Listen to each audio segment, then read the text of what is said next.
زنا میں مبتلا. شراب حرام ہے، خنزیر کے گوشت کی طرح ہے، بہت بڑا جرم ہے شراب پینا. لیکن شراب کو پینے والا گنہگار کب تک ہوتا ہے؟ جب شراب پھر شراب کے نشے میں ہو. لیکن داڑھی کاٹنا ایک ایسا گناہ ہے کہ جب تک داڑھی چھوٹی رہے گی میرے دوستو تب تک وہ گناہ میں مبتلا رہے گا. کوئی بہانہ نہیں چلے گا. ہماری جوڑوں پسند نہیں کرتی، کمپنی میں پسند نہیں کرتا تھا، ہمارے دوست پسند نہیں کرتے تھے. ارے میرے دوستوں تم چیکنا ہونا پسند کرتے ہو. اگر چیکنا ہونا پسند ہوتا تو اللہ تعالیٰ آپ صلی اللہ علیہ وسلم کے چہرے پر داڑھی نہیں اگاتے.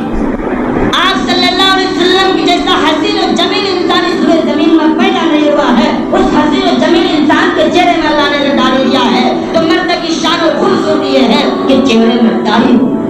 کیا ہو؟ داڑھی ہو. لیکن ہمیں کہاں پسند ہے؟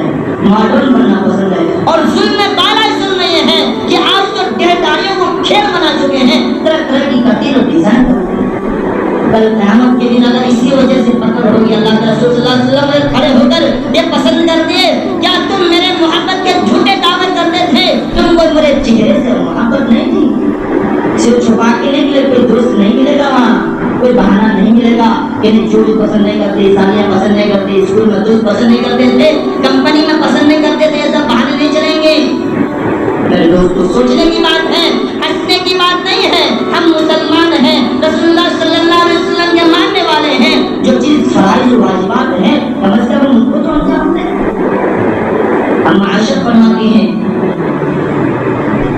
کہ حضرت یوسف علیہ السلام کے حسن کو دیکھ کر مصر کی عورتوں نے اپنی انگلیاں کاٹ دی. کیا؟ اپنی انگلیاں کاٹ دی تھی. لیکن میرے حبیب اتنا حسین و جمیل تھے، اگر وہ لوگ دیکھ لیتی وہ عورت رسول اللہ صلی اللہ علیہ وسلم کے چہرے کو دیکھ لیتی تو اپنے دل کو کاٹ لیتے اور